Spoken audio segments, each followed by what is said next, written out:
우리 오늘 함께 읽을 하나님의 말씀은 신명기 20장 1절부터 9절 말씀입니다. 신명기 20장 1절부터 9절 말씀 제가 봉독하겠습니다. 네가 나가 대적과 싸우려 할 때에 말과 병거와 민중이 너보다 많음을 볼지라도 그들을 두려워 말라. 애굽 땅에서 너를 인도하여 내신 네 하나님 여호와께서 너와 함께 하시느니라. 너희가 싸울 곳에 가까이 가거든 제사장은 백성에게 나아가서 고하여 그들에게 이르기를 이스라엘아 들으라. 너희가 오늘날 너희의 대적과 싸우려고 나왔으니 마음에 겁내지 말며 두려워 말며 떨지 말며 그들로 인하여 놀라지 말라. 너희 하나님 여호와는 너희와 함께 행하시며 너희를 위하여 너희 대적을 치고 너희를 구원하시는 자니라 할 것이며 유사들은 백성에게 고하여 이르기를 새 집을 건축하고 낙성식을 행치 못한 자가 있느냐 그는 집으로 돌아갈지니 전사하면 타인이 낙성식을 행할까 하노라. 포도원을 만들고 그 과실을 먹지 못한 자가 있느냐 그는 집으로 돌아갈지니 전사하면 타인이 그 과실을 먹을까 하노라. 여자와 약혼하고 그를 취하지 못한 자가 있느냐 그는 집으로 돌아갈지니 전사하면 타인이 그를 취할까 하노라 하고 유사들은 또 백성 고하여 이르기를 두려워서 마음에 겁내는 자가 있느냐 그는 집으로 돌아갈지니 그 형제들의 마음도 그의 마음과 같이 떨어질까 하노라 하여 백성에게 이르기를 필한 후에 군대 장관들을 세워 무리를 거느리게 할지니라. 아멘. 윌 듀란트라고 하는 역사학자가요, 그의 부인 에리얼 듀란트라고 하는 분과 더불어서 책을 썼습니다. 이 The Lessons of History요, 역사의 교훈이라는 제목의 책을 써서 이분이 이 책을 통해서 밝혀낸 바가 뭔가 하면 그 역사를 알 수 있는 그 시기부터 시작해가지고 3421년의 기간 동안 전쟁이 없었던 기간이 얼마나 되는가를 이분이 연구를 했더니 고작 286년에 불과했다고 그래요. 그러니까 인류 역사상 전쟁이 없었던 기간은 286년이었다는 말입니다. 이게 역사에서 이 기간을 이제 퍼센티지를 내보니까 91.6%의 기간 동안 사람들은 항상 전쟁을 하고 있었단 말입니다. 그러니까 극단적으로 간단하게 말하면 열흘 중에 전쟁하지 않은 날이 하루도 안 됐다는 말입니다. 놀라운 일 아닙니까? 우린 이렇게 전쟁을 언제나 마주하고 사는 사람들이었다라는 사실을 알게 됩니다. 오늘 6.25 73주년을 맞이하면서 우리 전쟁에 대해서요 생각하게 됩니다. 한국 땅을 하나님께서 하나님의 은혜로 또 북한으로부터의 침략 전쟁으로부터 우리를 지켜주시고 또 많은 사람들을 많은 나라와 많은 군인들을 보내주셔서 우리를 지켜주시고 또 오늘날 우리를 이렇게 번영을 이루게 하신 하나님을 찬양하고 또 많은 그 선의를 가진 세상의 많은 그 이웃들에게도 참 감사한 마음을 갖습니다. 또 전쟁을 통해서 우리가 겪어야 했던 고난과 고초들이요, 아픔들, 상처들, 월난민들이요, 아직도 고향에 가보지 못하고 가족들과 헤어져서 살면서 슬픔 가운데 생을 마치는 많은 사람들의 아픔을 생각하면서 참 마음 아픈 현실이다 생각을 합니다. 우리가 전쟁을 이렇게 늘 마주하고 살아야 되는 이 현실이 고통스럽습니다. 그래서 우리 주님을 가리켜서 우리는 Prince of Peace라고 부릅니다. 평화의 왕이. 주님이 오실 때 이루어질 그 완전한 평화를 늘 사모합니다. 어쨌든 우리가 살면서 전쟁을 피할 수 없는 인생을 우리는 살아가고 있습니다. 사도 바울도요, 그의 그 서신서에서 우리 인생을 여러 번 전쟁의 이미지를 통해서 우리 인생을 이야기하는 장면들을 여러분 보셨습니다. 오늘도 이런데 과거 이스라엘 백성들이 살았던 시대는 얼마나 더 심했겠습니까? 전쟁을 피할 수 없는 우리 인생들. 살아가면서 우리가 전쟁에서 이길 수 있는 원리가 무엇인가를 오늘 성경 말씀에서 찾을 수 있으면 너무 좋겠다 생각합니다. 과거 이스라엘 백성들의 전쟁뿐 아니라 오늘날 성도들이 인생을 살아가면서 경험하게 되는 모든 도전과 고난과 아픔들이요, 고초에 대해서 우리가 승리할 수 있는 중요한 영적 원리들을 오늘 발견하면 좋겠습니다. 먼저 우리가 생각해야 할 것은 두려움의 문제를 극복해야 한다는 것입니다. 먼저 두려움의 문제가 있습니다. 적이 나보다 훨씬 강하고 나는 적에게 상대가 되지 못한다라는 이런 그 생각이 우리를 두려움에 사로잡히게 합니다. 오늘 본문 1절 말씀 보십시오. 네가 나가 대적과 싸우려 할 때 말과 병거와 민중이 너보다 많음을 볼지라도 그들을 두려워 말라라고 먼저 당부를 합니다. 두려워하지 말라고. 그런데 당시에 이스라엘 백성들이 전쟁에 맞닥뜨리게 될 때마다 필연적으로 두려움을 경험하게 될 것인데 그들이 두려움을 경험하게 되는 이유는요, 상대가 훨씬 나보다 많기 때문에 그렇습니다. 가나안 군대가요, 그들보다 항상 많았습니다. 그들은 수적으로 언제나 열세에 놓여 있었고요. 그 다음에 또 한 가지 정말 중요한 것은 말과 병거입니다. 이 가나안 부족의 군대들은요, 말과 병거를 가진 군대들입니다. 말과 병거는요, 특별히 가나안 지역 사람들의 큰 자랑이었다. 그렇게 우리 역사적으로 알고 있습니다. 왜냐하면 이 사람들 철기 문명을 가진 사람들이었고요. 그리고 그 말과 병거가 맨발로 싸우는 사람과 그 비교할 때 도대체 전쟁에서 비교가 되겠습니까? 너무나 강력한 무기였다는 말입니다. 이스라엘 백성들은요, 노예로 살던 사람들입니다. 그들이 어디 가서 말과 병거를 구했겠어요? 그러니 그들에게는 그런 자원도 없었고 그런 시간도 없었고 그런 여유도 없었습니다. 도무지 말과 병거는 생각할 수도 없는 사람들이요. 근데 적을 보니까 말과 병거가 수두룩하고요. 상대 군대를 보면 도무지 해변에 모래같이 그렇게 많은 상대를 보게 됩니다. 그러니까 이스라엘 군대가 적군에 대해서 가졌을 열등감에 대해서 우리는 쉽게 짐작할 수 있을 것입니다. 저 사람들에 비하면 우리는 형편없는 존재. 라는 생각이 늘 우리로 하여금 두려움에 빠지게 됩니다. 그런데 우리가 살고 있는 세상과 세속적인 삶의 원리들에 비하면요, 사실 우리도 너무나 약해 보이는 것이 사실이다. 그렇게 봅니다. 교회는 거의 언제나 재정적인 압박 때문에 시달리고 있습니다. 재정적으로 별로 걱정하지 않는 교회는 극소수에 불과합니다. 언제 쓰러질지 모르는 그런 어려움을 안고 늘 교회들이 스트러글하고 있습니다. 교인들이 조금만 더 많아도 좋겠는데 하는 그런 마음이 언제나 있습니다. 또 교회가 뭔가 새로운 프로젝트를 하려고 그래도요, 사람들이 없습니다. 일할 사람들이 없습니다. 일꾼들 조금만 더 있으면 좋겠는데 우리는 너무나 약해 하는 생각이요. 교회 안에서는요, 교회가 크건 작건 언제나 반대를 일삼는 사람들이 있습니다. 항상 반대하는 사람들이 있습니다. 그런 사람들이 우리 힘을 뺍니다. 우리를 너무 혼란스럽게 하고 지치게 만듭니다. 또는요, 우리 동료들 간에도 시기심과 질투가 있습니다. 항상 마음을 합치기가 쉽지 않습니다. 누가 좀 잘하면요, 그게 싫어요. 남 칭찬하기가 너무너무 힘듭니다. 우리는요. 또 정부의 정책이나 반대자들의 비방 같은 이런 사회적으로 우리가 적대적인 상황에 놓이기도 합니다. 요컨대 우리는요, 세상은 넓고 너무나 강한 데 비해서 우리는 약한 존재, 약해도 너무 약한 존재라는 사실에 문득문득 절망합니다. 세상은 막강합니다. 그러나 우리는 너무 약합니다. 그렇지만요, 이것은 믿음 없는 사람의 관점이고 모세는 주의 백성들에게요, 적군이 대단해 보인다 할지라도, 적군 앞에 너희가 너무 초라해 보인다 할지라도 그래도 두려워하지 말라라고 모세는 명령합니다. 두려워하지 말라. 두려워하지 말라고 하면서 그들이 두려워하지 않을 수 있는 근거를 이야기합니다. 다시 1절 말씀 계속 보십시오. 그들을 두려워 말라 했습니다. 왜냐하면 애굽 땅에서 너를 인도하여 내신 네 하나님 여호와께서 너와 함께 하시기 때문이다 라고 말합니다. 왜 두려워하지 않을 수 있다고요? 어떻게 우리는 두려워하지 않을 수 있다고요?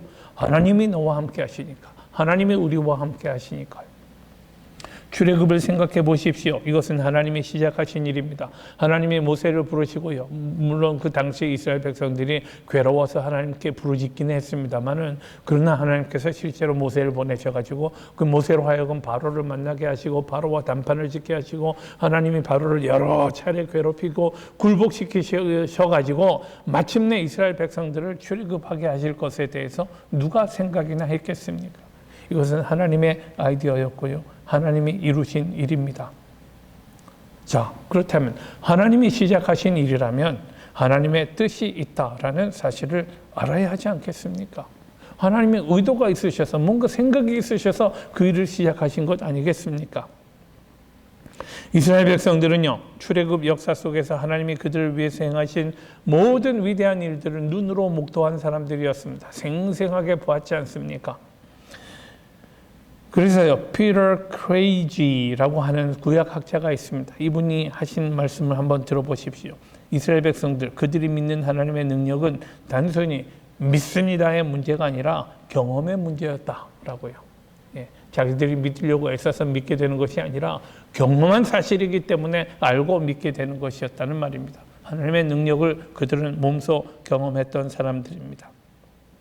초기 기독교인들의 사례를 보십시다. 누가 박해하면 당할 수밖에 없는 사람들이었습니다. 지극히 약한 사람들이었습니다. 잡으면 잡혀가고 죽이면 죽을 수밖에 없는 그런 존재들이었습니다. 기원 후 64년에 발생했던 로마의 대화재 사건을 여러분 아실 것입니다. 대화재 사건으로 로마 시민들이 너무나 그 민심이 흉흉해지니까 당시 로마 황제 네로는요, 겁이 나가지고 유대인들, 기독교인들을 가리켰습니다. 기독교인들이다, 저들이 불을 질렀다라고 해서 기독교인들이 억울하게 방화범으로 몰려서 수많은 사람들이 죽어갔습니다. 그러나 여러분, 그 이후에 어떤 일이 생겼습니까? 불과 2세기가 지나지 않아서요, 313년에 기독교가 종교로 공인되었습니다. 기독교는 이건 사교 아니고 우리 우상 아니고 우리 신에 대적하는 거 아니고 그냥 종교다라고 313년에 사람들이 공인하게 되었고요. 380년에는 로마의 국교가 되었습니다. 로마 시민이면 누구나 기독교를 믿어야 하는 그런 종교가 되었습니다. 불과 200년이 지나지 않아서 이 기독교가요, 로마의 국교가 되고 말았다는 말입니다. 사람들이 약해 보여요. 그 밟으면 밟히는 사람들 같이 보입니다. 그러나 하나님이 하신 일들을 보십시오. 자, 출애굽의 사례들이요, 또 초기 교회의 역사들을 볼 때에 인류의 모든 역사가 하나님의 전능하심을 증거하고 있다는 사실을 우리는 고백하지 않을 수 없습니다. 이스라엘 백성들은 하나님이 그들과 함께 하실 때에 그들이 얼마나 위대한 민족이 되었는가를 몸으로 경험했던 사람들이고요. 그런 이유로 하나님께서는 이스라엘 백성들에게 틈이 있을 때마다 하나님이 이루신 역사를 기억하라고, 자녀들에게 가르치라고 하나님은 항상 그렇게 당부하십니다. 여러분, 그 이스라엘 백성들이 가나안 땅에 들어가고 난 다음에요, 가나안 요단강 한가운데다가 각 지파별로 돌 하나씩 해서 12돌을 쌓았던 사건을 기억하실 것입니다. 또 길갈에도 똑같이요. 길갈에다가 사람들이 각 지파마다 돌 하나씩 해서 12개의 돌로 큰 그 단을 쌓았습니다. 그죠? 그 사람들이 물어봅니다. 우리가 왜 이렇게 하죠? 그때 여호수아의 대답은요, 사람들이 오고 가며 우리 이 돌을 보고 하나님이 우리에게 하신 일들을 기억하게 될 것이다 라고 말했습니다. 우리의 자녀들이 이 돌을 보고 하나님이 우리를 위해서 이루신 위대한 일들을 기억하게 될 것이다 라고 말했죠. 이렇게 우리에게 자꾸 기억하라고 말씀하십니다. 기억하라고. 우리가 아니라, 너희들의 능력이 아니라 하나님의 전능하심을 보라 라고 하나님은 말씀하십니다. 하나님의 전능하심 때문에 우리는 두려움에 빠지지 않을 수 있습니다. 상대가 너무 강하고 나는 너무 약하다라고 생각해 줄 때에 우리가 해야 할 일이 뭐라고요? 나를 볼 것이 아니라 나와 함께 하시는, 나를 부르시고 나를 통해서 일을 하기 원하시는 하나님, 그 하나님의 전능하심을 보셔야 한다 말씀드렸습니다. 하나님의 전능하심을 기억하십시다. 두려움의 문제, 두려움을 어떻게 극복해야 하는가 기억하는 것으로, 하나님이 나를 통해서 이루신 일들, 하나님이 우리를 위해서 이루신 일들을 기억함으로 우리는 두려움을 극복할 수 있다 말씀드렸습니다. 한 가지 더요. 우리 1절 후반부에 보면 또 이런 그 의미심장한 말씀이 있습니다. 그들을 두려워 말라. 애굽 땅에서 너를 인도하여 내신 내 하나님 여호와께서, 그다음 뭐요? 너와 함께 하시느니라 했습니다. 너와 함께 하신다. 하나님은 전능하실 뿐 아니라 사실은 전능하신 하나님과 나와 별 상관없는 존재일 수 있습니다. 그런데 그 하나님이, 그 전능하신 하나님이 나와 함께 하시겠다라고 거죠. 이것이 얼마나 복된 소식입니까? God with us. 임마누엘 하나님 있잖아요. 우리 이 이름이, 하나님의 이 이름이 얼마나 고마운지 모르겠습니다. 하나님은요, 그 God로 대문자 God로 번역되는 하나님의 이름입니다. 근데 이것을 히브리어로는요, 엘이라고 그렇게 표현합니다. 엘요. 그리고 엘의 복수형이 엘로힘입니다. 엘로힘, God, 엘로힘. 그리고 그 함께 with 하는 이 그 단어는요, 임이라는 단어입니다. 임, 히브리 단어로는요. 그래서 임마누엘은요, God with us라는 이런 뜻입니다. 하나님이 우리와 함께 하신다라는 이 이름이요. 훗날 이사야는요, 이사야서 7장 14절 말씀에 이렇게 예언합니다. 보라, 처녀가 잉태하여 아들을 낳을 것이요 그 이름을 임마누엘이라 하리라 라고 했습니다. 이 라는 이름에는 하나님이 자기 백성을 구하기 위해서, 자기 백성을 구원하기 위해 함께 하신다라는 이런 개념이 내재되어 있습니다. 임마누엘 하나님. 그 후에 마태는요, 예수님의 탄생에 대해서 이렇게 기록합니다. 마태복음 1장 23절 말씀입니다.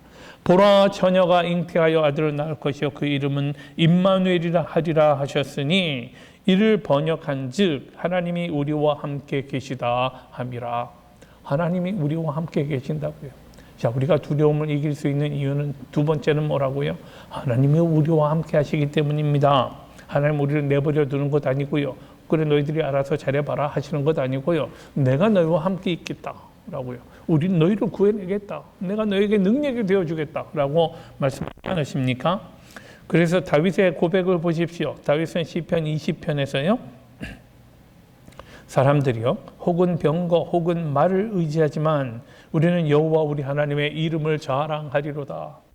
저희는 굽어 엎드러지고 우리는 일어나 병거를 의지하고 말을 의지하고요, 자기 힘을 의지하는 사람들은 굽어 엎드러집니다. 자빠집니다. 그러나 우리는 여호와 하나님, 자랑스러운 하나님의 이름을 찬양하고 자랑하는 우리는 일어선다는 말입니다. 우리는요, 너무나 자주 우리의 security나 혹은 safety 같은 것들을 세상 곳에서 찾기 쉽습니다. 은행 잔고가 얼마 있는지, 은행 잔고가 많으면요, 힘이 됩니다. 나의 재산은 얼마나 되나? 우리 집값이 얼마나 더 올랐지? 내 직업과 사회적인 지위, 이런 것들에서 우리는 삶의 안전을 찾고 행복을 찾습니다.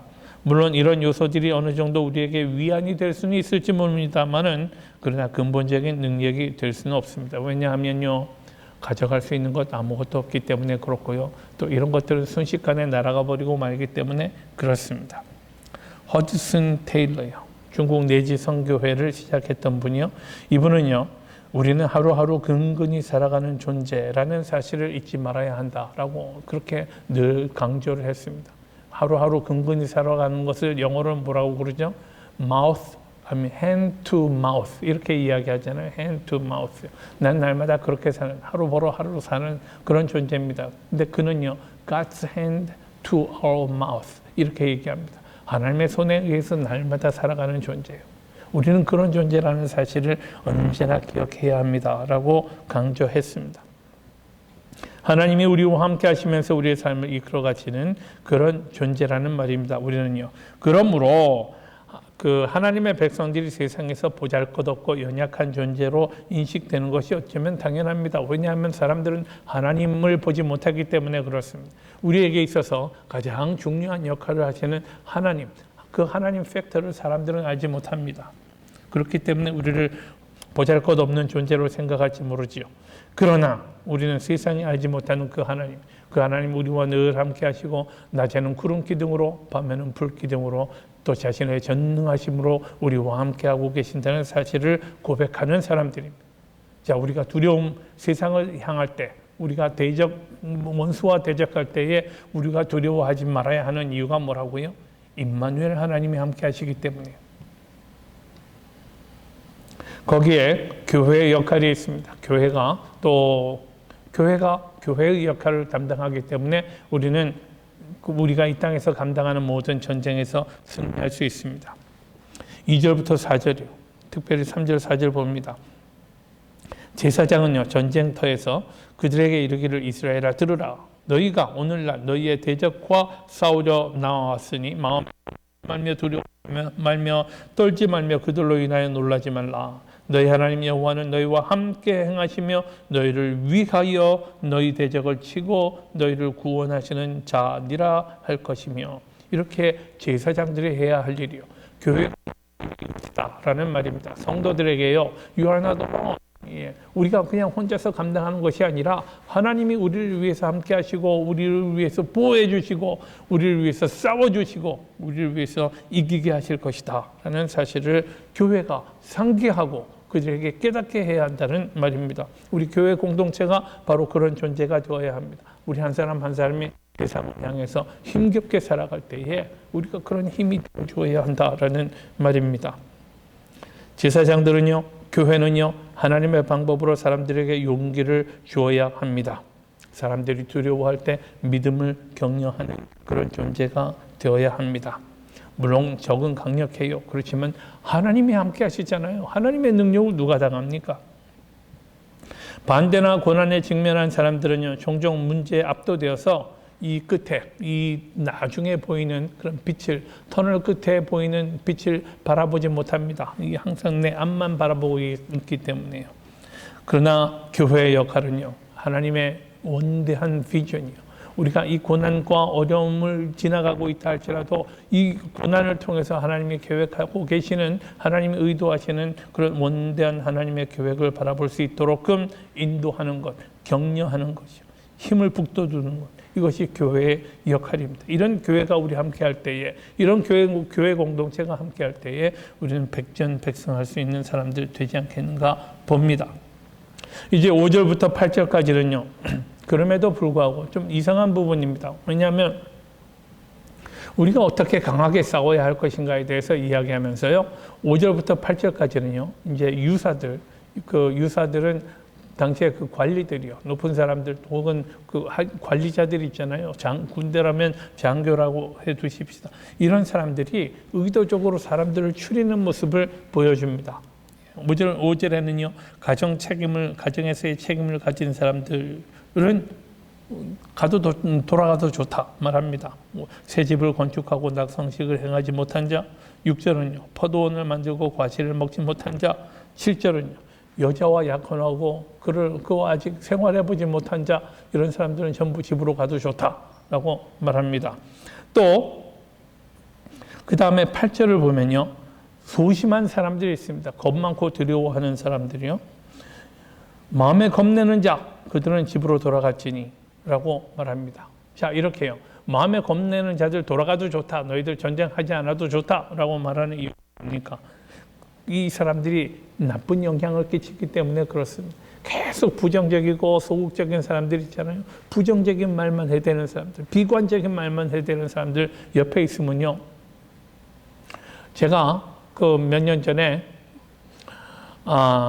성지 순례를 갔었어요. 그런 기회가 있어가지고 이스라엘에요. 근데 우리 12명 일행이 있었는데 그 중에 한 분이요, 이 불평의 대마왕이었습니다. 예, 뭘 해도 불평입니다. 더워서 힘들어 죽겠네. 물도 마실 것도 시원찮고, 숙소도 시원찮고, 힘들어 죽겠네. 너무너무 고통스럽네. 불평의 대마왕이 있었어요. 그러니까 그분 때문에 다들 마음이 괴롭고요, 좀 힘들었어요. 우리 이 안에, 그러니까 그 군인들이 지금 일사불란하게 대적을 향해서 싸워야 할 그때에 계속 이렇게 소심해서 비관하고 말이죠, 계속 다른 소리 하는 사람이 있으면 얼마나 힘들겠습니까? 자, 이 말씀, 이런 사람들은 다 정리하라라고 하는 말씀, 그 이유는 뭐겠습니까? 다시 말씀드리지만 부정적인 태도 있잖아요. 이것들은 전염병이 될 수도 있습니다. 전염병이요. 우리 훌륭한 리더 밑에 훌륭한 사람들 모이는 게 사실이지만, 그러나 아무리 리더가 훌륭해도 부정적인 사람들은 언제나 있기 마련입니다. 그러니 이런 사람들 때문에 그 전반적으로 전체가 다 그 악 영향에 빠지는 것을 위해서 생각을 합니다. 이 사람들은 돌아가도 좋다고 트리밍하는 겁니다. 트리밍하는 거예요. 가지치기 하는 거예요. 우리는 정리로 싸워야 하는 사람들이에요. 그러니까 교회 공동체뿐 아니라 내 스스로에게도 우리 적용할 수 있는 문제라고 생각합니다. 내게 자꾸 다른 일 때문에 우리가 디스트랙트 되고요. 다른 일 때문에 신경 쓰고 우리 비관적인 마음 가지는 것은 옳지 않습니다. 이거는 승리하는 태도가 아니라라는 말입니다. 그 결과 이런 일들이 자꾸 우리에게 있다면 중요한 일을 해내라는 그 긴박감, 열정 이런 것들이 교회에서 떠나가 버리고 말 수 있다는 말입니다. 교회 사역에서 가장 중요한 일은요. 한편으로는 우리 소심한 사람들 이야기입니다. 자기 은사가 아닌 일을 하게 될 때가 있어요. 예, 교회 안에서 그 우리가 맞는 은사를 따라서 일을 하는 것이 얼마나 중요합니까? 근데 잘 못하는 일인데 잘 못하는 일을 맡겨놓고 왜 일 못하냐고 그러면 곤란하잖아요. 곤란한 문제 아닙니까? 그러니 은사에 맞는 사역을 감당할 수 있도록 하는 것이 참 중요하고요. 억지로 시켜서는 안 된다라는 교훈이기도 합니다. 하여간 이제 요컨대 5절부터 8절까지의 내용은요. 그 자꾸 디스트랙트 될 수 있는 부분을 제거하라는 것입니다. 우리 전쟁을 벌임에 있어서 우리가 같은 마음으로 앞으로 나아갈 수 있어야지 그 자꾸 그 집을 새로 만든 거, 포도원 만든 거 생각하고요. 아내 생각하고 하다 보면 우리 디스트랙트 되잖아요. 그런 태도는 옳지 않다라는 거예요. 그러니까 나를 트리밍하는 것, 내가 다른 생각들 갖지 않도록 그렇게 성찰하는 것도 굉장히 중요한 일이다라는 말입니다. 백전백승하는 원리 중에 또 하나는요. 내 사역에 알맞는 사람이 될 수 있도록 나를 단련시키고 성장시켜 나가야 한다라는 말입니다. 마지막으로 하나님이 일하시는 방법에 대해서 좀 강조를 하려고 합니다. 하나님이 일하시는 방법에 있어서 가장 현저한 특징은요. 하나님께는 숫자가 중요하지 않더라라는 것입니다. 숫자가 많고 적음이 별로 커다란 그 요소가 되지 않는다는 것을 다시 한번 강조합니다. 여러분 사사기 7장 8장에 보면요. 기드온이 미디안 군대를 물리쳤던 기사가 있습니다. 그때 그 이스라엘 백성들에게 침략했던 미디안 군대가요. 13만이 넘었다고 그래요. 13만이 넘는 사람들이요. 근데 기드온의 군대는 몇 명이었어요? 몇 명이었죠? 300명입니다. 300명. 하나님은 불과 300명의 군대로 미디안 군사들, 13만이 넘는 미디안 군사들을 물리치게 하셨습니다. 골리앗에게 도전하는 다윗을 보십시오. 다윗은 돌덩어리 5개 들고 골리앗에게 맞섰고요. 결국 그를 간단히 이겨버리고 말았습니다. 다윗이 그때 했던 말을 들어보십시오. 사무엘상서 17장 47절 말씀입니다. 여호와의 구원하심이 칼과 창에 있지 아니하고 이 무리로 알게 하리라. 전쟁은 여호와께 속한 것인즉 그가 너희를 우리 손에 붙이시리라. 전쟁은 하나님께 속한 거예요. 이기고 지고는 하나님이 하시는 일이라는 말입니다. 여기 사람이 아무리 많이 있어도 아무리 적고 저쪽이 아무리 많아도 하나님 우리를 이기게 하시면 이기는 거란 말입니다. 이 놀라운 원리를 소년 다윗이 이렇게 고백하고 있습니다. 또 스가랴서 4장 보면요. 하나님이 스룹바벨에게 말씀하십니다. 만군의 여호와께서 말씀하시되 이는 힘으로 되지 아니하며 능으로 되지 아니하고 오직 나의 신으로 되느니라 라고 말씀하십니다. 하나님의 신이 하시는 일이요. 인간의 힘이 얼마나 어떻건 인간의 능력이 무엇이든 간에 하나님이 하시는 일이다 라고 말씀합니다. 사도 바울은 고린도후서 4장에요. 질그릇에 대해서 이야기합니다. 우리가 이 보배를 질그릇에 가졌으니 나는 질그릇 같은 존재예요. 뭐 귀한 그릇이 아니라는 말입니다. 언제 깨져도 아깝지 않은 그런 질그릇이요. 그러나 내가 그 보배를 가진 질그릇이라고요. 그래서 이는 것이 하나님께 있고 우리에게 있지 아니함을 알게 하려 하심이라 라고 말씀합니다. 질그릇이면 어떻습니까? 이 안에 하나님의 능력이 있다면 하나님 쓰시는 그릇이 되는 거죠. 그러니 능력 있는 존재가 되는 것이고요. 내가 무슨 금으로 만든 그릇이면 어떻습니까? 그렇다면 그 번쩍번쩍하는 걸로 능력이 되나요? 하나님의 능력이 그 안에 있지 않다면 그냥 헛거라는 말입니다. 이런 고백이요. 그래서요, 여러분 마지막으로 하나님이 일하시는 방법을 깊이 생각하십시다. 능력의 힘이 큰 것이 하나님께 있고 우리에게 있지 아니함을 꼭 아시기 바랍니다.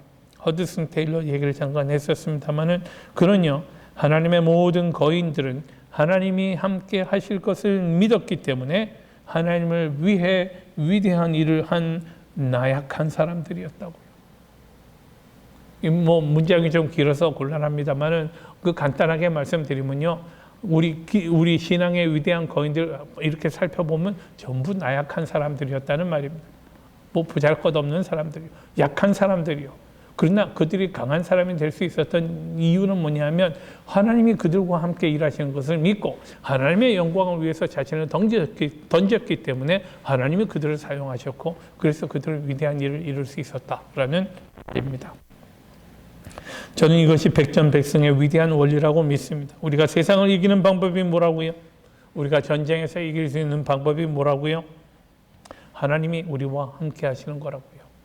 그러니 하나님이 우리와 함께 하시도록끔 한다면 우리는 언제나 이기는 사람이 될 것입니다. 하나님이 우리를 위해서 일하심으로 세상을 이기고 우리의 모든 대적을 넉넉히 이기는 여러분과 저와 또 우리 공동체가 되기를 축원합니다.